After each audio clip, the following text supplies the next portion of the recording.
Hey guys, Coach Sean here, and welcome to a special episode of the Coach Sean Fitness Podcast. Special as in it may pertain to very little of you listening to it, because this episode we're going to talk about specifically about two different nutrition options we're going to do for my bootcamp members and my online challengers as well. We're going to be talking about the bootcamp nutrition diet and the Shape My Plan diet, Shape My Plan meal options.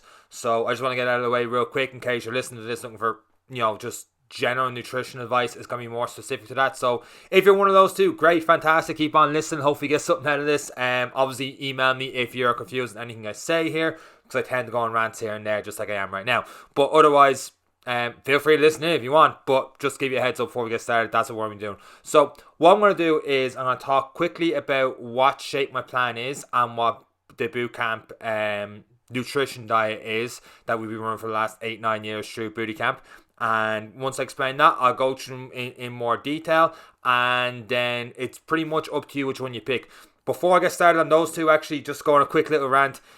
With it being January, you're going to get a ton of different things up on social media, on whatever, newspapers, whatever, about this diet being the best, this diet being the best. Like I read last night that this is World Carnivore Month, basically World Carnivore Diet Month, which is basically just eating meat, mostly meat, no veg, no nothing like that, and they promote that way of eating. And then the other side of it is it's also Veganuary. I don't know if I'm pronouncing that right. Veganuary, basically meaning it's World Vegan Month. So the complete opposites. It's this time. So you could see on social media, just it depends on who you're following, whatever. Just constant stupid arguments between complete opposite sides.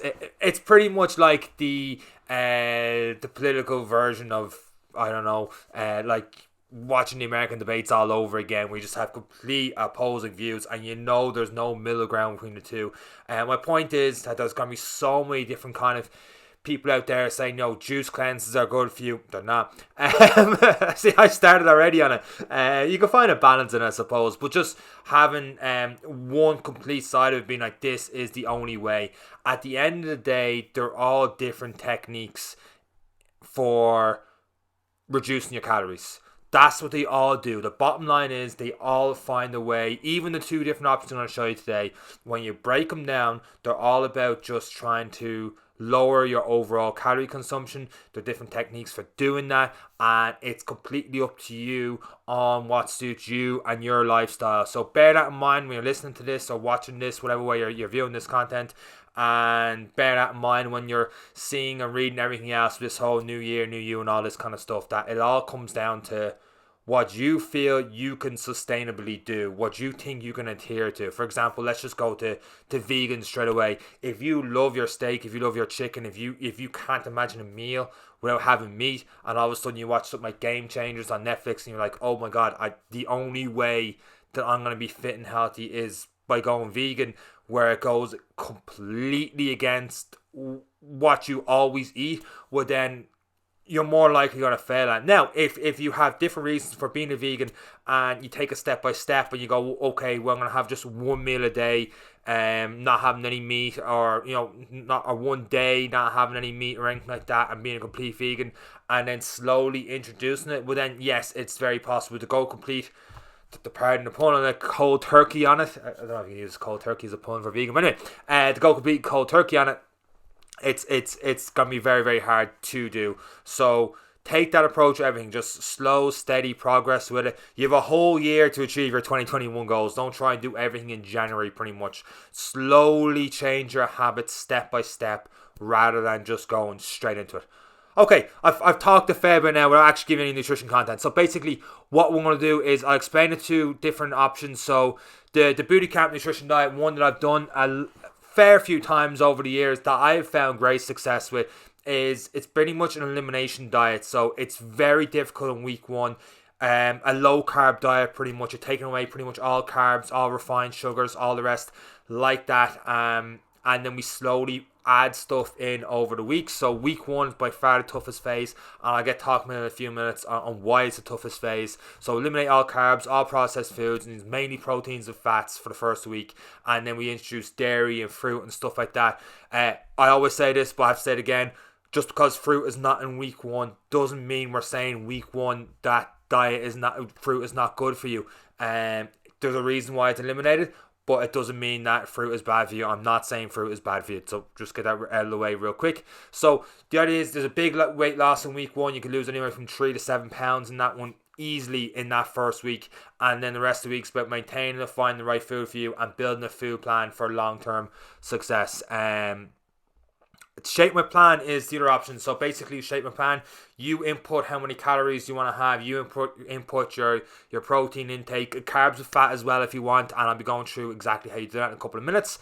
And then you get different customized meal plans through Shape My Plan, and you decide which meals you want, get a shopping list through that, and then you don't have to worry about calories, you don't have to worry about overeating or anything like that, because it's already done for you. It's already decided how many calories is in this meal, how much protein and stuff is in this meal. You just got to go with it, print out your shopping list, buy it, cook it, and away you go. You don't have to think about it. So the one thing I like with these two options is there's not too much calorie thinking throughout the day. For example, one thing I hate, I know I'm going off another tangent in this, let's take MyFitnessPal for example. A lot of us have these, Fitbits or Garmin watches, whatever, and I said you burnt, let's say 400 calories doing a session. One, you haven't, because there's a lot more nuances in that say you've definitely burned 400 calories or something. But let's say you have, and you go into MyFitnessPal and you're going for calories only, and you've set, let's say, a target of 2,000 calories a day, and all of a sudden you've burned 400, so you're like, oh, I've got an additional 400 to burn. You could have only burned 200 in that session, and all of a sudden you're eating 400 calories worth because you think you have that to lose, and you're over consuming then on your daily calories, and you're wondering why you're not losing weight. It's because of stuff like that, and you're constantly thinking, how much food do I have to eat throughout the day? These two options take it away. Now, once again, that could work for you. If you think about the fact that if your watch or your phone, whatever, says you've burned 400 calories in a session, to not include all those 400 calories in the meal that day, if you take those little pitfalls out of it, that MyFitnessPal and stuff like that could work for you in your goals. Once again, it's all about restricting your calories right down. So with the Shape My Plan, you basically get I'll tell you what, let's just go straight into Shape My Plan right now and what you could do with that. So we'll start with Shape My Plan first. Basically, it builds on your eating preferences. So you can go into your profile, you can set how many calories you want to have each day. And then with that, by going into your profile on that, you can decide whether you're going to burn those calories through 3 meals a day, 3 meals and 1 snack, 3 meals and 2 snacks, and whatever it is. I will say when you're picking that, try and, let's say your calorie number is low, and you're going to have to mess around a little bit on finding that calorie number. Try and have an idea of how much you normally eat in a week, and that be your maintenance for calories, and then through that then take 10-20% off that calorie number, and so you'll be eating a little bit less. You're going to have to mess around with it. I mean, after 2-3 weeks, if you're seeing no progress in your results, then you might drop the calorie number a little bit more and go from there. But you have to take note of how you're feeling, energy levels, your productivity in terms of work and everything else, because if you're losing weight but you've got no energy to do anything at all, is it really worth it? In my opinion, it's not, and you're just going to be moody and no energy and not be able to do anything else. Whereas if you drop the calories a little bit, you'll lose weight but still be able to do the exercises, the classes with me, the Zooms, follow along sessions, your personal training, whatever it is from there. So take note on how you're feeling on whatever nutrition plan you feel like doing. I've gone on another tangent again, haven't I? What was I getting back to? Oh yeah. So basically, with Shape My Plan, you could put in your 3 meals a day. So let's say you have argument's sake, 1,800 calories to use throughout a day. You can split that evenly through 3 meals, 600 calories in each meal, or you can have 2 snacks. But we see what happens when you do 2 snacks is those 3 meals drop. So let's say if you have, off the top of my head, 500, 500, 500, and the 2 snacks, you can only have 150 in each calories to get there. So you have to find a way that makes it work for you and your lifestyle. So the saying, breakfast, most important meal of the day, take it out the window. If you don't eat much for breakfast, typically, then don't try and force feed yourself 600 calories or 800 calories or whatever Shape My Plan tells you. Go for a lower amount of calories for your breakfast, and if the dinner is usually the biggest meal you have of the day, then have your more calories for that and a bigger meal there, as long as you're not hungry throughout the day leading up to your dinner.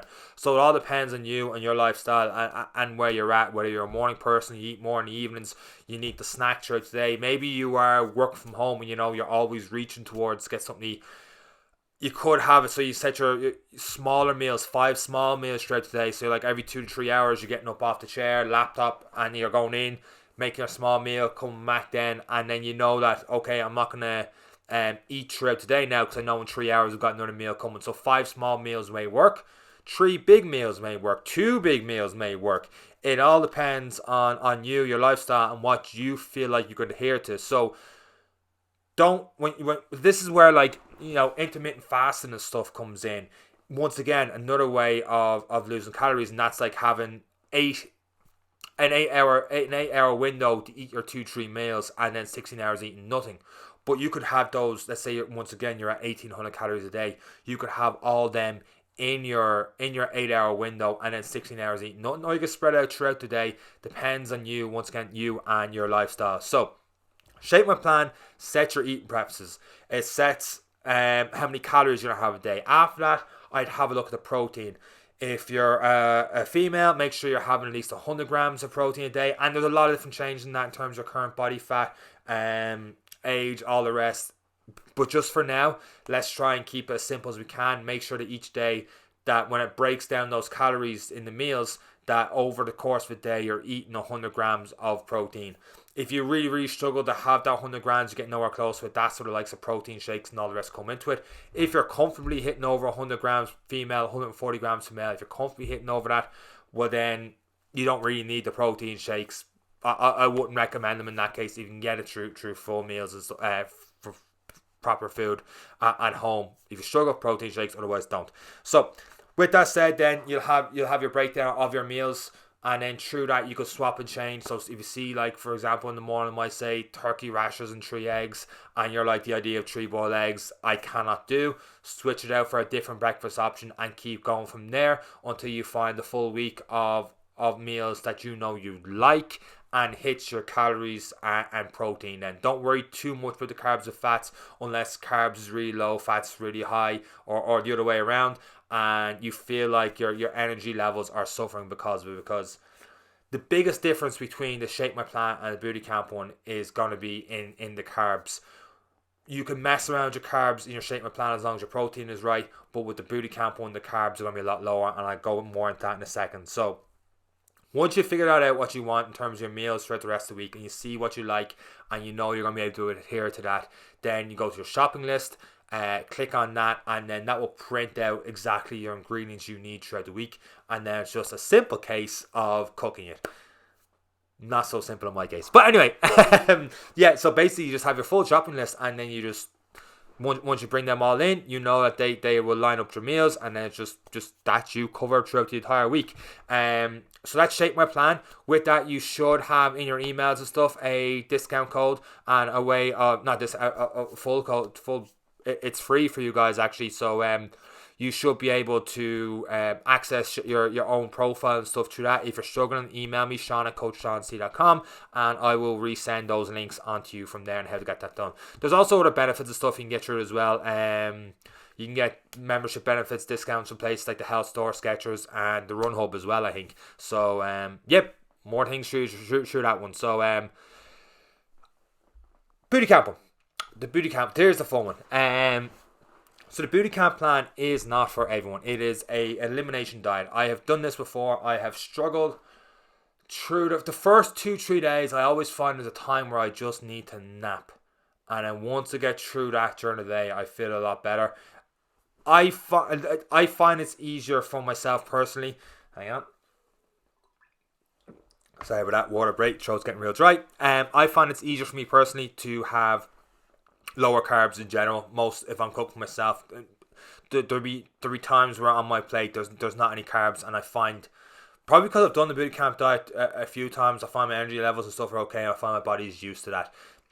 We're not saying carbs is bad here. Once again, going back to the Shape My Plan, carbs can help fuel the body, but you can also get fuel from fat and all the rest through that. I suppose in a way you can, but it's very dicey. Talking about it that way, yeah. I basically, if you're going on a booty camp diet, you gotta write down how you're feeling each day. You gotta take note of how you're feeling each day with the lower carbs and how you're functioning. And if you're not functioning too good, then I have a little bit of sugar in there to keep yourself going. A small bit of sugar here and there, or a small bit of carbs here and there, you're not gonna completely derail yourself. So I sometimes, if I'm struggling, I'll have a bit of some carbs in a meal here and there. If I have one carb in a meal every 6 meals, something like that, and I'm on track 80-90% of the time, I'm not going to do myself any damage. One bad meal, not even a bad meal, one meal where I break a little bit is not gonna ruin my whole success, or it's not going to define the whole success or failure of the diet by breaking it once every now and then. The exception to that is if you're using it for elimination purposes. So elimination diet, which is what the booty camp diet is, finding out what foods and stuff don't agree with you. So we've dairy out of it in week 1. That's the reason dairy and fruits and stuff are out in week 1. You could have a different reaction to them in week 2. Some people have noted before doing the booty camp diet, they feel more bloated. They get the little pot belly and stuff comes out. Remember one person in particular telling me that they had a cappuccino on the second week, and all of a sudden they just saw their body kind of get inflamed, just I won't say blow up, but that was their term, was had a mad pot belly on it, and they put it down to the dairy and having the cappuccino and stuff like that. So if you're using it for elimination purposes, brilliant. If not, then feel free to add stuff throughout the week if you feel like you definitely need it, because if don't be using a diet that completely disrupts the rest of your life, work, puts you in an awful mood and all the rest throughout the entire week. With that said, in week 1, it's going to have a look really quick. So we have a full guide which goes through why we're doing week 1, as well as that is a quick start guide. So the quick start guide pretty much is your the success principles for, and as well as that, it has your shopping list of what you can and what you can't eat in week 1. It also gives you measurement charts and stuff like that. So with week 1, phase 1 of the guidelines, you can eat anything from that shopping list. And with that, we recommend 3 meals a day, so you're not overeating, as well as one emergency meal if you need to. Don't eat anything that's not on the list, and let me know if any questions on that. So you have all your different protein sources, your vegetables, your fats. Have a look at it. Liquids are pretty much coffee, tea, herbals, and water. So it is pretty tough week 1. There's no two ways about it. It is pretty tough. Do what you can with it. Week 2, it gets a little bit easier. Week 2, we start to add in more fruits, dairy, all the rest from there. And if you can get to there, you are flying. So like I said near the very start of this, you're going to have a big weight loss in week 1, because pretty much if you're going to overeat on anything, you're pretty much going to overeat on carbs. Your different potatoes and all the rest like that. It's just a lot easier to overeat in that than it is to overeat on protein. It's a lot harder to get. It's hard for some people to get 100 grams of protein in a day, or 140 if you're a male. So if you overeat a little bit on the protein and you get 110 grams or 150 grams, male, female, 120, that's not necessarily a bad thing, especially if it means you're limiting your carbs and your fats. It's gonna be a lot harder to gain weight if you're overeating on protein. But if you're having stupid amounts of protein, having weight gainers and all the rest with that are laced with protein, I suppose laced with carbs as well. If you overeat on anything, you are going to gain weight. So that's pretty much it on the booty camp diet. I know it's something in my head I meant to say there. Cannot think of it right now. But yeah, so basically that's it on Shape My Plan on the booty camp diet. If there was someone on Shape My Plan or Booty Camp, you went, Sean, that doesn't resonate with me, doesn't make too much sense, I don't agree with that for whatever reason, great, don't do it, do the other half then, go with that then, and then best luck in your success. As always, email me throughout your progress in this. Oh, the other thing I was meant to say, now that I was talking about measurement stuff through the Booty Camp diet, use your fitness app, use the fitness app to put in your details, put in your before and after photos. Once again, they won't be used on any social media. They are kept on that app. Use that for your measurements as well. Measurements are going to be so much more important than weight. Don't be taking your weight every day. Probably not even every week. I'd say every second week. Unless you're doing the booty camp diet, probably take it after the first week. But the other one, you could probably leave it 2 weeks. If you feel like your clothes are getting looser, great, fantastic. There's no need to check your weight. If your clothes are getting looser, then like you don't walk around with whatever that number is on the scales up above your head. Sometimes you think you're doing great and you step on it and you haven't seen the scales change that much. You're like, well, feck this anyway. Even though your clothes are looser, you feel better, but the number doesn't look different. You're like, am I making progress? Well, yeah, I mean, your clothes are getting looser, of course you're making progress, but you might feel like that. It might put you on a downer. It might make you binge eat something, and all of a sudden you feel a lot worse and you're going back down a slippery slope. So don't be checking your weight every day. A lot of stuff can alter that weight. It's time of day you could change it. Sometimes you just need to go to the bathroom. That could change that weight by a certain amount. So just basically don't keep checking that all the time. Trust the process you're doing. Give it time. Progress is a slow process. Give it time. You'll get there. Like I said, you don't have to achieve everything in January. It's a long year. If you build it out slowly over long-term success, start slowly change your habits. Don't overhaul everything in the one go. You will get there and you will achieve your goals. So that has been me talking for the last 22 minutes there. So I am going to wrap it up there.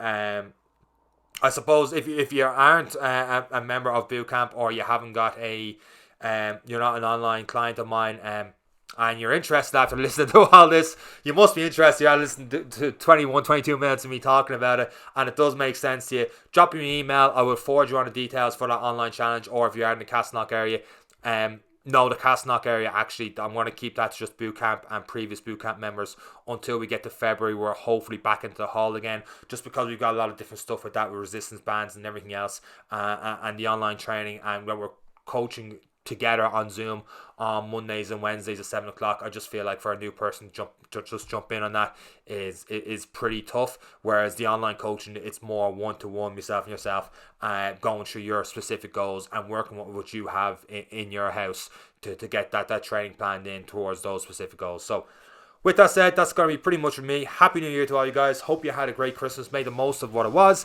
I had a very good Christmas, actually.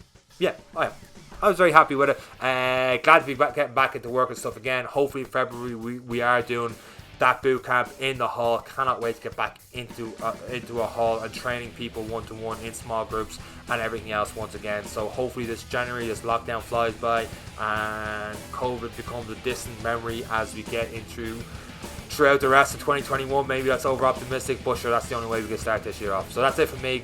Thanks again for listening from Coach On. Take care. Now that wasn't a hard video to get through now, was it? I hope you guys got some value out of the video. If you did, please leave a thumbs up and subscribe to the Coach On channel, which is somewhere here. And hit that button, subscribe to the Coach On channel, leave a thumbs up. There should be a couple of other videos around here for you guys to check out. And that's all from me from Coach On. Take care.